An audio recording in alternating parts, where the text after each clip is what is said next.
Them that's got shall get, them that's not shall lose. So the Bible says, and it still is used. Well, Mama may have, Papa may have, but God bless the child that's got his own, that's got his own. Yes, the strong get more, while the weak ones pay. Empty pockets don't ever make the great known. Mama may have, Papa may have, but God bless the child that's got his own, that's got his own. Money, you've got lots of friends crawling round your door. But when the spending stops and the money ends, you don't see them anymore. Rich relations give crust of bread and such. You can help yourself, but please don't take too much.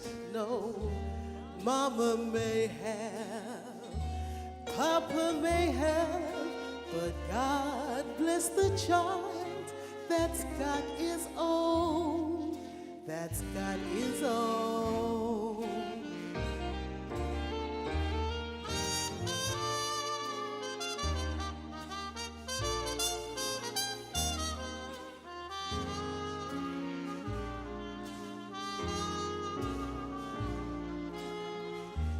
Mama may have, Papa may have, but God bless the child that's got his own, that's got his own. He just don't worry about nothing, 'cause he's got his own.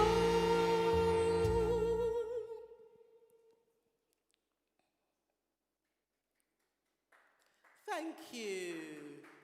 God bless the child. Welcome to this evening's event at Centrala. Going to sing another song for you. Different genre. I'm doing music from the Black diaspora, all different types of music. So,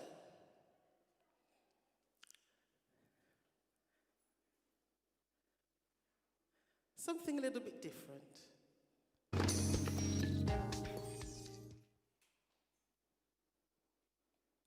Harry Belafonte, Jamaica Farewell.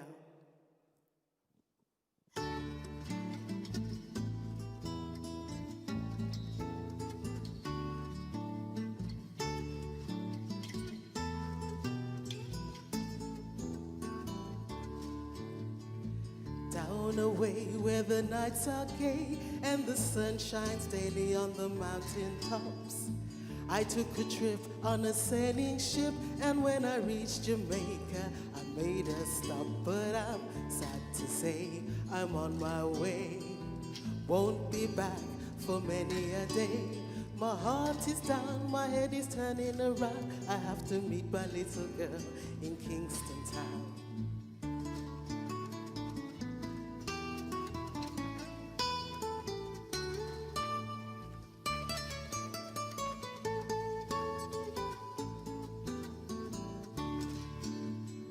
Sounds of laughter everywhere, and the dancing girls swaying to and fro. I must declare that my heart is there, though I've been from Maine to Mexico.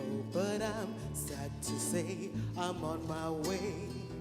Won't be back for many a day. My heart is down, my head is turning around. I have to meet my little girl in Kingston town.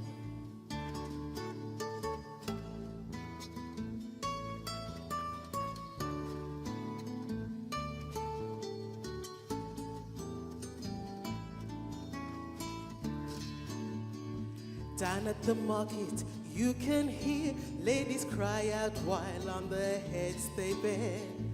Ackee rice, saltfish and ice, and the rum is nice any time of year. But I'm sad to say I'm on my way. Won't be back for many a day.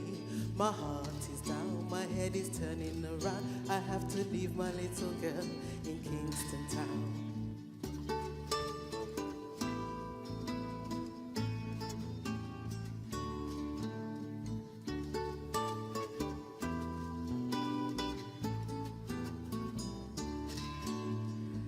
Down away where the nights are gay and the sun shines daily on the mountain tops.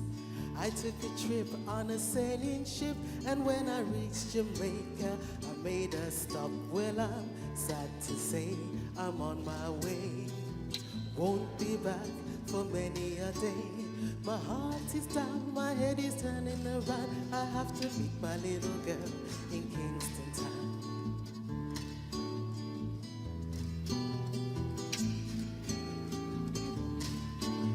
My heart is down, my head is turning around. I have to meet my little girl in Kingston town.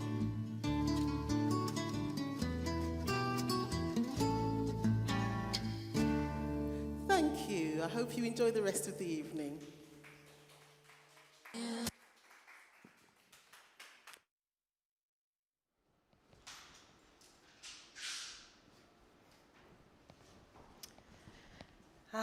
I don't know how I'm supposed to follow this up. Thank you.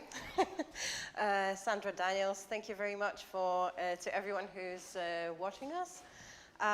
This is our second live event with a completely new setup. We're still figuring out the technicalities, so please be kind and let us know in the comments if there's anything wrong with the sound. So welcome to tonight's event that we are organizing with the Black Heritage Walks Network. This is an event to celebrate Black History Month. We decided to organize it together with Dawn Carr from Black Heritage Walks Network in order to connect our communities, talk about the experiences of both of our communities, our migration stories from the past up to the present day. So I would like to introduce Dawn Carr, who is connecting with us via Zoom. Hello. Hello, Dawn. I should probably move. Where should I move? Should I move? Thank you. Thank you. So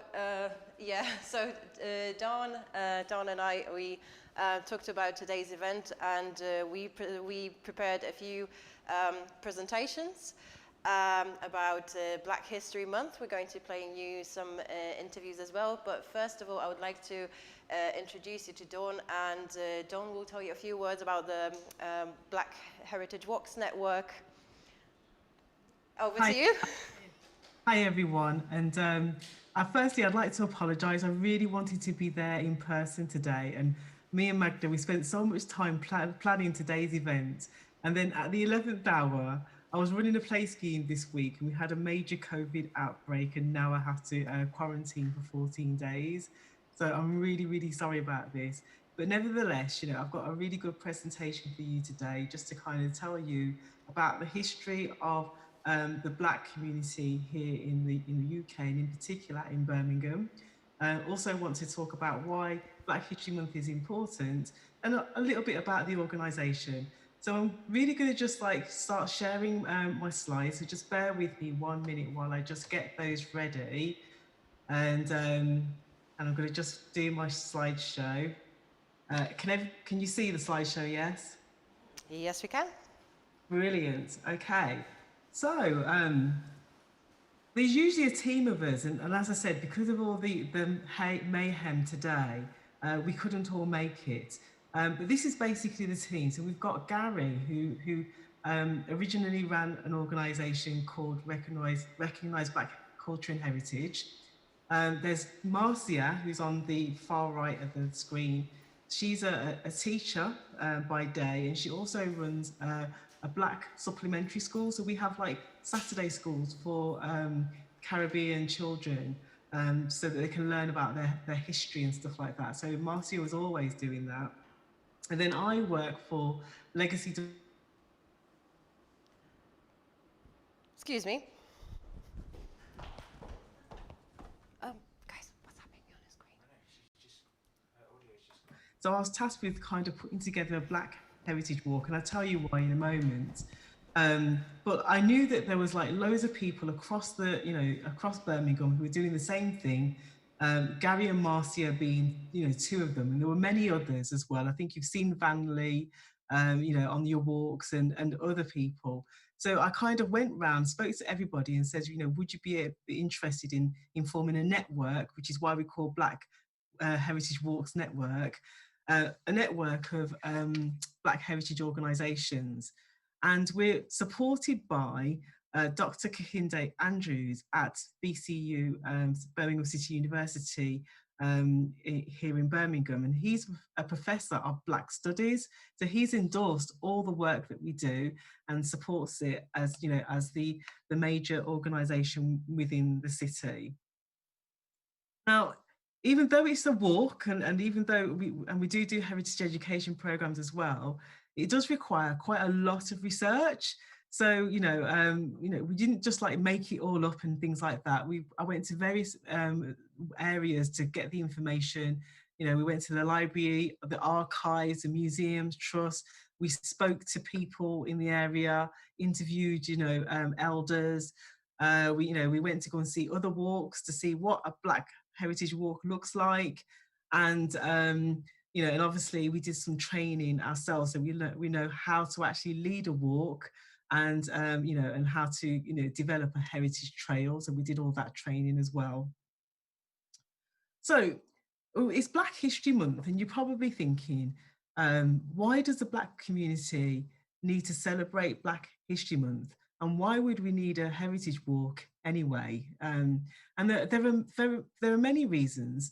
So in terms of Black History Month, firstly, I'd like to say for us, it's not just a month, it's all year round. And that's how it is for communities. History is within us all, and it's important all year round.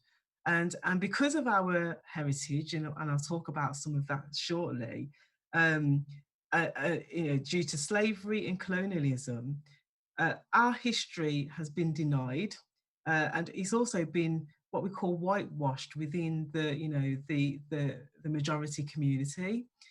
So it's important for us, especially as Black people, to continue to reiterate our history, so that our children know the history, and they have a sense of self. But it's also it's important to kind of celebrate the achievements of the Black community within the context we are in, within this systemic kind of racism context in the UK. So these are the reasons why it's always important for the Black community to celebrate Black history. But as I said, the thing about heritage trails is I like it in particular because it offers those nuances, it offers those opportunities for those who have who take part in the actual the Black History Month to give their own slant to it, to give their own side of their story, to tell their tale, to enhance all the the observations that take place on the walk. So when I deliver a walk, I may have people from the Black community there may be people from the Asian community, people from the white communities and new communities who take part in the walk. And we can visit a site, and we all have our own story to tell. And I hope this is how today's event is going to go. We all have our own backgrounds, our own stories, our own heritage, but we share the same community, and we all have the same stories to tell about aspects of the area that we live in. And that's the beauty of a heritage trail. But other than that, as well as it being cultural and about heritage, it helps you to keep physically active. And we know that this is true, with COVID-19 and finding things to do to keep active. And I must admit, since COVID has started, we haven't suffered as an organisation because walking is the only thing you can do. So we've been inundated with people wanting to take part in our walks, right? Because once you've walked one area, it gets boring and you want to kind of explore your area differently and do different types of walks. So obviously it's educational, but what I like is it's intergenerational. So with a heritage walk, it's a way of telling our story, you know, educating people, but it's a way that's accessible to the whole family. So grandparents, mum and dad, children, aunts and uncles, cousins, everybody can come on this walk. It doesn't require any particular, you know, prior knowledge, any particular mobility as such. You know, anybody can take part in a walk, and it's just lovely to see families and neighbours and communities on our walks having a chat and learning the area from a different perspective. So that's the reason why, you know, we did it. So just to kind of move forward, and I want to talk about how and why the you know the Black community, and this is in particular the Caribbean community in Birmingham, came to Handsworth in particular. So just to start off, um, the Black community has been in the UK longer than just you know the late 50s, early 60s. You know, we've been in the UK, in fact, before Christ. So there's, you know, there's evidence of the Black community being here, you know, for a very, very long time. And I could be here all night telling you that journey. And if you ever want to know, just come on the walks and you'll find out everything. But I'm going to start with Handsworth because Handsworth is really, really special. And I would say that most of the Black community in Handsworth came during what was, you know, called, you know, the Windrush age. So just to kind of give you some context, um, the Caribbean, most of the Caribbean islands are part of the Commonwealth. So there's this Commonwealth of which it was part of the British Empire. And the British Empire, what they did is they had loads of, you know, different colonies that they then turned into the Commonwealth countries that they oversaw.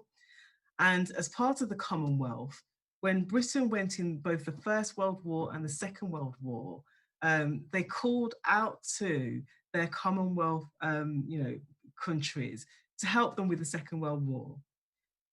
So this is from the Caribbean, from Pakistan, Asia, you know, India, all over, you know, all the Commonwealth countries came out to help Britain fight for peace. And that was the main thing we did because everybody just wanted peace. And as part of that, the SS Empire Windrush was a boat that was taking back soldiers who fought in the Second World War. It was originally just taking them all back to the Caribbean. But as you know, it's a very slow boat. It took ages. It wasn't like catching a plane in these days where you just get from A to B within, you know, at least, you know, 9 hours. But like, you know, it took a long time. So in the time it took for the boat to get to the Caribbean, it was then decided that they needed extra manpower to come to the UK to rebuild Britain as a result of the devastation of the Second World War. So back in the Caribbean now, people in the Caribbean were being recruited to come over to what they call the motherland. This is, you know, Britain, to rebuild, you know, Britain and to find a new job, new opportunities, and so forth. And these were largely middle class people. So at the time, to get on the SS Windrush boat, it costed about £28, which is like, it sounds like nothing, but in these days, you know, in modern day times, it's probably the equivalent of about £1,000. So it wasn't a cheap ticket. So earlier on, Sandra, she sang a song which was called, you know, Jamaica Farewell. And he goes, you know, I'm sad to say I'm on my way, won't be back for, you know, another day. They said I had to leave a little girl in Kingston Town. So many people, because of the price of the ticket, that, you know, they could only send one family member. And that one family member would get on the boat, sometimes probably leave his wife, leave his kids, leave his family, leave a loved one to come over here, for a better opportunity, for their family. And they were only coming for a short while, they thought, probably, just come for a couple of years, make some money, and go back to the Caribbean. So they were what we call economic migrants. You get loads of different migrants, and there are many different Black communities in the Handsworth area. And some of them are forced migrants, i.e. refugees that have come, because of a crisis, mainly from the African countries or from Arab countries. But the Caribbeans in in Handsworth were economic migrants. So we're not fleeing from, any crisis or anything like that. There's been no environmental disaster, like a hurricane and, things like that. That wasn't the reason why we came. We came because we were invited to the country to become economic migrants. And as I said, they were largely rich middle class families. However, when they came to the country, those opportunities, those stories that were spun to them were quite different to their experience.